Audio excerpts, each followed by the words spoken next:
the performance of Unified, look at the financial aspect of it, and come to a conclusion that, it's time to make some kind of an adjustment, because to just continue to throw more and more and more money at a system that isn't providing the results that are necessary is just not a wise investment. No, it is. And it's about time people caught on to the fact that of this claim that, we're having a problem here, what we need is more money. Yeah. We don't have to get smarter. We don't have to organize better. We need more money.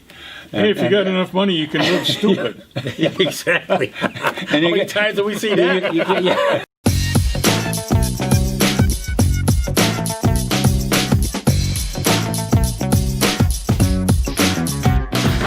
Good morning, neighbors. Welcome back to Talking Racine. With you this morning is the usual cast. Mr. George Myers to my left. Morning.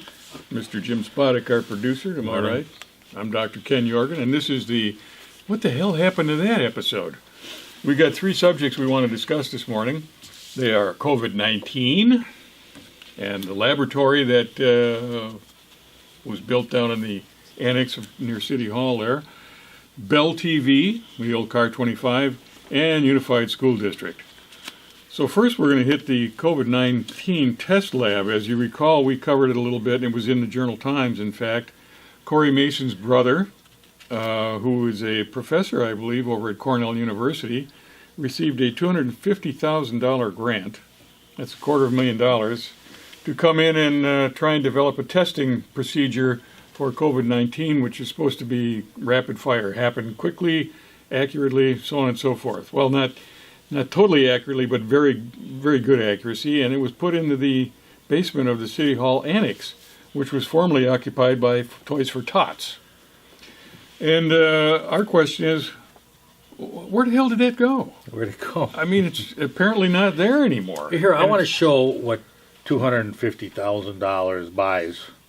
So I'm going to put a picture. Yeah, show me, because I got a couple $100,000 I want to invest. I want to see what. Let's take a look at what this lab looks like. Okay. Okay, here it is.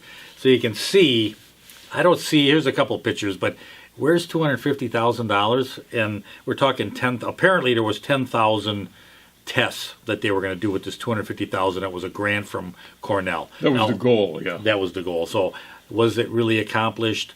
What happened to the testing lab? Well, in all fairness, now, I mean, you saw the equipment there. A couple of bottles and some chairs and a table. But look over to the right. There's a big dumpster there, and those things are not cheap.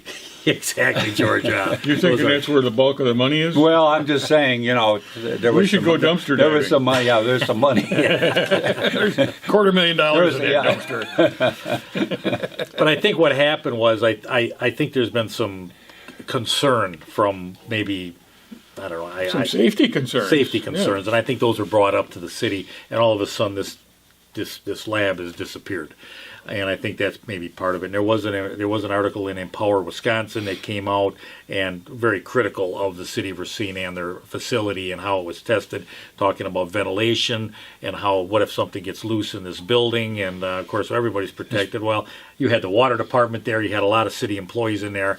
I mean, and liability insurance, that was another question. Oh, yeah. I mean, there's a lot of ifs here to set this up. Nobody asked about the Toys for Tots? No, Toys for Tots. We're going to worry about their Christmas. They're getting COVID for Christmas. Okay. Gee. Yeah, I would think that would be one of the things somebody might ask about. Well, here, I always go back to this. I understand this was a grant on this part of it, but it wasn't taxpayers' money that was first time in a long time we can get away without taxpayers footing the bill. But here's where I'm going. In any of this stuff, there's some money involved. And was it actually all the $250,000 grant? Was there other monies involved? We need an audit in the city of Racine badly. I mean, and not just on this particular one, but absolutely. on all these areas. And you will find that you're going to find the smoking guns. They're there. It's just that nobody wants to talk about audit. And we need a real audit. A forensic audit is what you need. Yeah. Because they do an audit every year, but basically all they're doing is, does column A match column B? Exactly. Yeah. And but it doesn't really investigate where that money went. There's a big difference between those two. Yeah. They're audited every year, and it just makes sure that the book's balanced. Right. In other words, you wrote a check out for $100, and it showed up in the bank account of the $100. It's good. Nobody asked, what's the check for? Where Should did we the check spent go? $100? And who to go to? Yeah, and for what? Yeah. See, so that's the part that does not get audited. So don't be fooled by this. Oh no, we are audited. We audit every all year. the time. Yes, Audit, no, those audits every- are an absolute joke. They're almost paid off audits because when they use audit companies, I mean, basically they're auditing. Oh, we get a check at the end of this audit. As long as everything works out, they give them the numbers. They put the numbers in another, and looks like everything looks good. Yep, 2 still equals 2. Balance, Yep. Racine needs a forensic audit, and there would be the heads would roll. I can guarantee it. But- Well, I don't know. You'd like to guarantee something like that.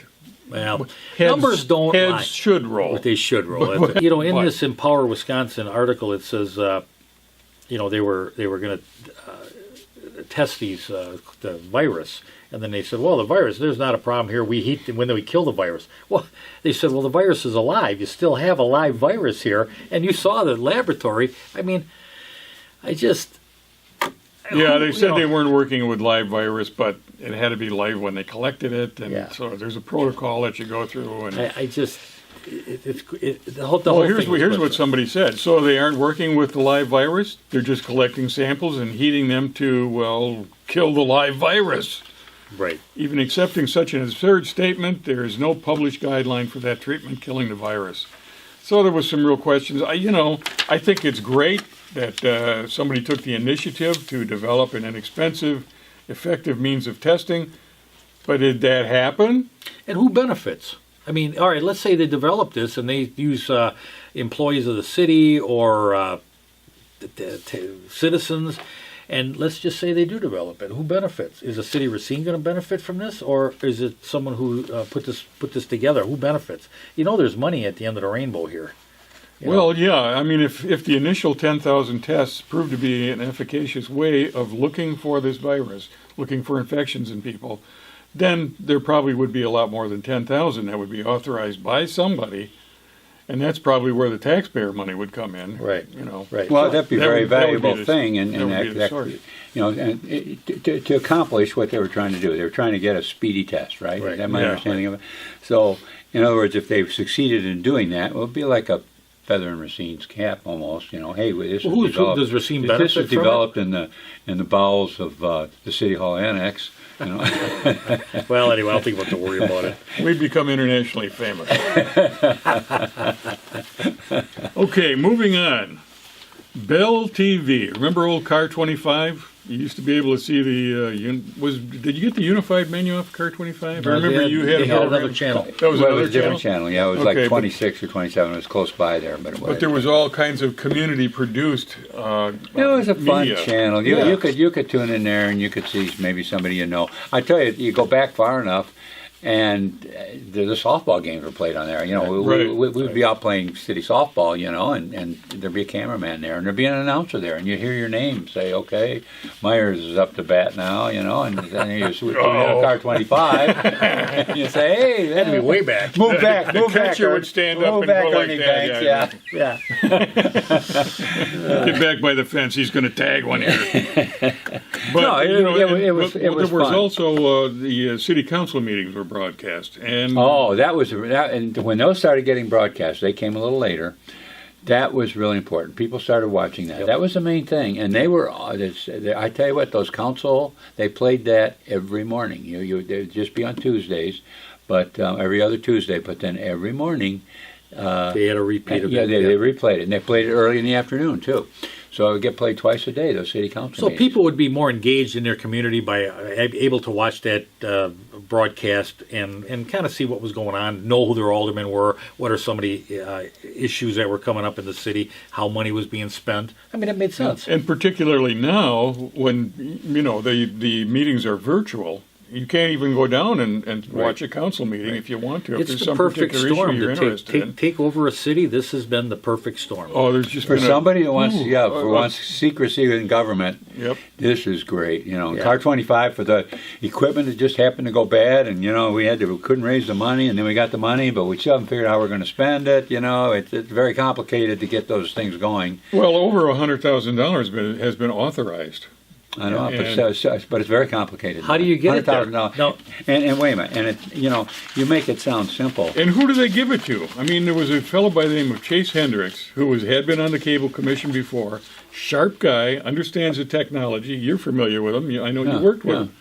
He said, "Look, I can get this up and running for peanuts." 10 grand, yeah. Yeah, 15 I think grand, yeah. I think he watch said that 9, video. but even if he said 15, that's nothing. Yeah, I got a video of them. Let's Yeah, watch let's this video. watch it. This would get us a new server, a hypercaster all-in-one server. It would get us an analog converter. It would get us IP capture, standard switch. It would give us all the functionality that we would need. We don't need a 4K channel. You need a working channel. Right now our channel is completely dark and completely black. We don't need to have the most advanced channel in the world. We need to have a working one, which is what we had when I left, and I established a roadmap. That roadmap was not followed, and this is the result many years later. So I'm coming back with another solution. And just one more point, I actually offered to donate a lot of these services back in the day, and I included to donate branding for the entire city of Racine. I was going to donate all this, but you guys didn't bring it on the agenda, which was completely irresponsible as well. So I've got a quote here for less than $30,000 easily. I can get everything back up and running for $15,000. I'm here to volunteer my services as an expert in this community to help get the channel back on track. I'm not here to complain, sir. I'm here to tell you exactly what happened, what the facts were, and where we stand right now. I'd like to be part of a solution to fix this rather than just complaining. So that's why I'm here to tell you that I've done more due diligence than everybody in this room combined, and I can provide quotes and offer my expertise and experience to bring this back on. It sounds like maybe, that guy didn't know what he's talking. It's going to cost a lot more than that. No, this guy did know what he's talking about. Yeah, Yeah, and absolutely. he was willing to just donate his time for Yeah. it, get it going. But here's the thing: they collect on a franchise fee from cable access of $850,000 a year. Out of that, That's for that channel. So out of that, I think they were allocating 10%. 10%, I believe, is what went to the city. 90,000, and they were able to run that channel. Now it's on Facebook, and you have to remember, Facebook is a private company. They can kick you off Facebook. They can block you on Facebook. I mean, so does it really have access to the citizens? Especially, say, senior citizens. And I remember watching a Common Council meeting where this was being discussed.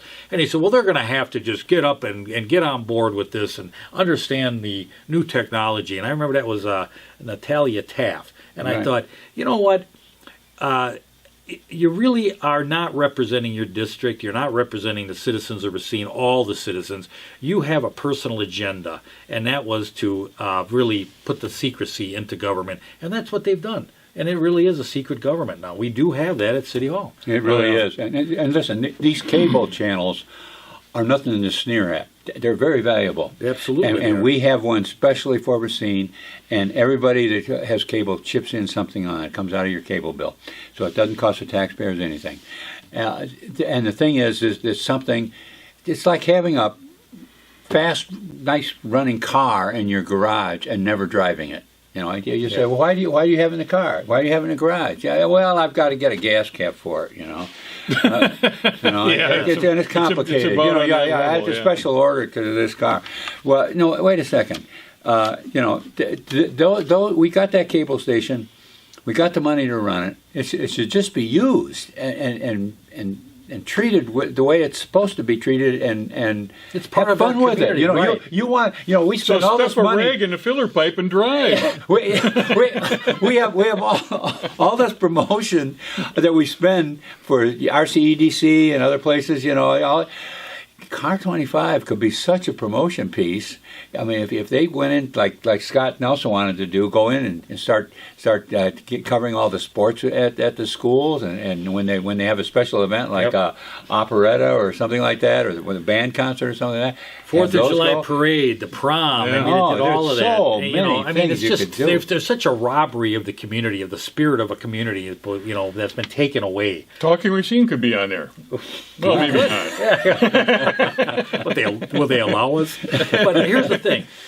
We really have lost a lot, and I know because we have gotten a number of viewers contacting us about Car 25, about no access, what's the problem, money's been allocated. The aldermen are apparently afraid to push this thing forward and demand that Car 25 gets back on the And air. what are they afraid of? To do what? They're afraid of Corey Mason. That's is what right. They're That's afraid exactly of. right. Yeah, Yeah. and that's exactly- what they're afraid of. Yeah. Well, Corey we have a- Mason doesn't want it, and his staff doesn't want And it. I want to say that with some history behind, because when John Dickert came, they created, you want to call it a coup? They created a coup to take out and orchestrate to eliminate Car 25. They didn't succeed because there was a lot of people in the community and aldermen that fought and said, no, we're going to keep Car 25. It changed to Bell TV. It did not do They well. did everything you Yeah. do to screw it up. Yeah, they did everything they could possibly. And it kept going and going, and finally, a godsend came, some equipment failure. And then they got an estimate on the equipment failure, and somebody just said, well, that's going to be a lot of money. Too You know, much. it's really hard. Yeah, that's really difficult, very complicated. So all that just worked real well into Corey Mason's plans Right. and Scott Litney's plans. I mean, And it's so a we secret. shut it down. You have a secret government. I don't care what anybody says. The city of Racine is a secret government. Oh, we can see this, you can see that. No, you can't. You really do have a very difficult time getting information out of the city. Ask for a public records request and see how that does. Well, a friend of the show, Dale Slosted, sent us an email, and he was asking about the status of Bell TV. He had contacted his alderman, Alderman Maurice Horton, apparently a few times, contacted him, followed up, what's going on with Bell TV, why isn't it up and running, you got the money designated for it, what's the deal? I'll check on it and get back to you. Well, after he didn't get back to him for like about 5 weeks after contacting him, he said, well, when do you run for re-election, and who should I contact next? So I saw his email, I referred him over to Shannon Powell, who's the communications director for Mayor Mason, and he wrote to him, and I don't think he's gotten an answer back yet. No. And So- I tell you what, Henry Perez has been on the ball too. He at least got it on the queue. And it means it's lined up. Q, it lines up into no man's land. Yeah. It's on the queue to get before the council for discussion. You know what else, though? I discovered while we were talking about this, because Dale said, well, when are you up for re-election? Yeah. He asked his alderman that. So I decided to go and check and get all the details. I pretty much know them, but I thought I'd get the details and send them to Dale. I thought, well, where do you get them? City website, right? No. You think they'd have something like how to run for city council on the city website? Not there. So, Terrible website. what does that tell you about a secret government? Go to the. They don't want you to know. yeah. Well, No. in City Hall, it's locked up right now. Yeah. You try and go in Yeah. there to see somebody or whatever. A joke. The The doors city are locked. has turned into a joke, trying to get information, try to incorporate the citizenry with the city of Racine. It's Corey Mason's city. That's the way it is. Yeah. Well, and the thing is they like it that way. They like City Hall locked up. Yep. And I think to agree to justify that, to rationalize, they're locking up City Hall. They're people like Dottie Bowersox are getting in and trying to keep businesses closed, saying, we're really doing it for your safety. I don't think it's for your safety anymore. I think it's more for Control. privacy of the government. In Well, other and words, plus, if keeping everything's a secret. closed up, what does the government got to do? They just sit around and collect a paycheck. Yeah. And, let's move to the next one. They're collecting a paycheck. Oh, yeah. Well, we're going to move on to number 3 here. Unified School District. What is going on with Unified School District? Well, apparently they're down in student population by about 13%, and that's Over 10 years. over 10 years. But this last year, They got hammered pretty enrollment hard. dropped over 1,000 students. Yeah, wasn't it? I'm not sure what the numbers are real questionable. It's like they say 1, but I think the DPI in the state has them down. Well, the numbers way they count it is a little bit arbitrary, but it's a little dicey. On a certain day, all the students show up, and that's where they count students. Right. See, it's not registering to vote. You just have to kind of come to school, and then they get your name and address, and now you're a registered student. George, if they count students like they count ballots in a recount, Oh, good luck. Yeah. Good luck at knowing what the number is. Yeah, that'll be a real. Just give everybody an A, damn it. But there's another one. And where do the students go? Where are they going? When you look at the rest of the state and you look at the numbers, and I like to look at numbers, and I like to look at how is it working. There are good public schools. I'm not going to say, hey, all the public schools are terrible, but Racine has some major issues that should be addressed. by Unified if they're going to correct them. But they don't. They just keep burying themselves into this administration, and they Well, don't. the bigger the problem, the greater the need for administration. Exactly. Now they're getting $1 billion, and let's just take a company. If you lost 13 to 14, 15% of your Business. in a 10-year period, what would you be doing? Asking for more money. Yeah, there's a trick. But they can do that. That's exactly what they did, though. Yeah. They went and asked for more money. In a regular company or corporation, they would make layoffs. They would adjust their business model. I mean, all that would have to take place. They don't do that. Unified hasn't done that. You got empty schools now. What are we doing? Sweeping the hallway 100 times and nobody's in it? Why are we paying that wage? I mean, there's multiple things that I think that Unified could do to save the taxpayers' money, to shore up. We've had just a tremendous amount of people contacting us about Unified and the system and how this virtual learning isn't working. And we don't know enough about education to say, hey, we're going to be an expert on it, but we certainly know there's some dissatisfaction out there. And another thing I think voters have got to start insisting on now. Racine Unified School District just passed, supposedly, allegedly, $1 billion referendum. That should be divided up the same way that school funds are divided up amongst the schools that the children actually go to within the Racine Unified School District.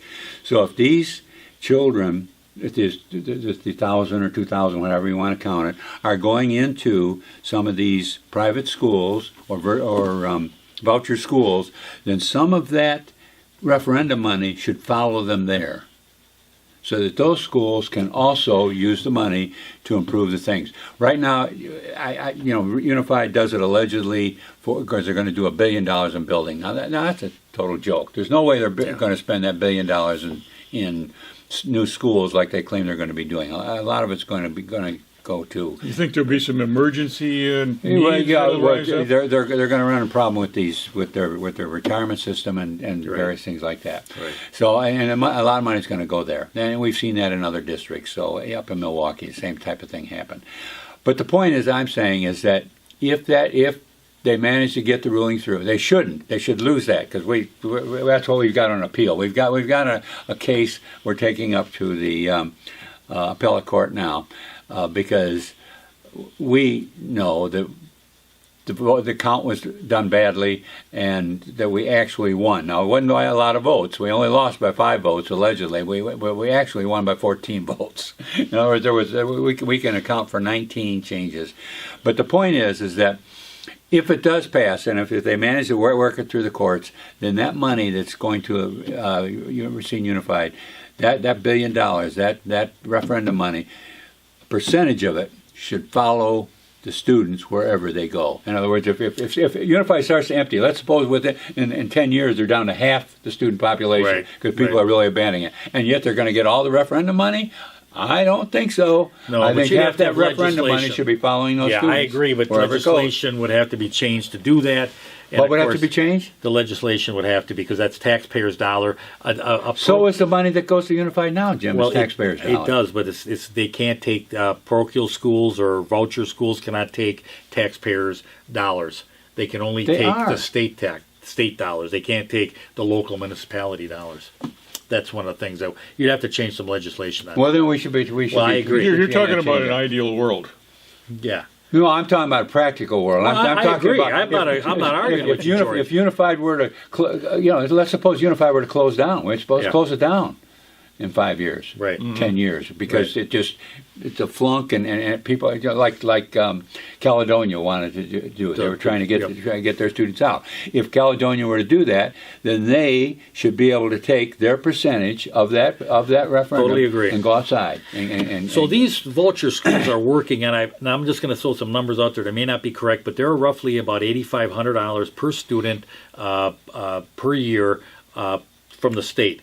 They collect another $35,000 to $4,000 from the local taxpayers. So that student's costing about $12,000 a year in a unified school system. When that student moves from a voucher system to, say, a private school or a parochial voucher school, they only collect the state dollars, which is roughly around $8,500. So that school is teaching that student for $4,000 less than Unified. Now, Unified also still can collect once that voucher, the deal was when those vouchers, those students got vouchers, the Unified still collected for that student for, I believe, 2 or 3 years yet. So that impact doesn't hit Unified right away. They average it out. Right. Yeah. But I don't believe once they get out of that system, they're not coming back to Unified. Unified is losing a lot of students to homeschooling, to different things. I'll tell you why they don't come back is because parents are happy with the results they got when they move their kid. Exactly. Why should they go back to Unified? Right. when it was so much better at the school they transferred to. That's why they're not coming back. Now here, I want to talk about... One thing you're not taking into consideration, are you kind of advocating that all of that money that was being put into education and Unified should follow them to wherever they're going? Just the state money. You know, Okay. I'm not talking there about is municipality. there is another consideration in as much as the Unified and public education are responsible for accepting any student, Right. all No, students. That's an So issue. so there's a lot of issues involved. Right. I mean, it's but not the as bottom simple as- line is yeah. Unified has really not fulfilled its promise. I remember, and I told you guys earlier, one morning after church, my dad is talking to another member of the church council. My dad was the treasurer for the church, and the guy told him, he says, Jim, if they pass that Unified thing, because it hadn't passed yet, he said that's going to be the worst thing that ever happened to Racine. And it's been a noble effort. It's been a noble experiment. But let's face it, it hasn't produced the results that were necessary to justify its continuance. So it's time to take a real good evaluation of that and move on, I think. I agree with that. It's interesting that they could predict that, foresee that. Yeah. My Well, the wife's, guy that he was, my wife's the guy he father was said talking to was a banker, so he understood finance. whatever it was. My wife's father said the same thing, and he worked at Twin Disc all his life. Right. But he said that is going to be. Now he might have been talking with his friends, who was the banker. He might have gotten information other than his Twin Disc foreman, but he predicted the same thing. He said this is going to be a mess. This is going to be a terrible. Here's one of the things I want to education. bring up on kind of a legal end is if you, and I know that Hot Government and the Taxpayers Association and the Libertarian Party have this appeal at the state right now on the fact that the count they feel is wrong, and they feel that they have more no votes than yes votes. I got that.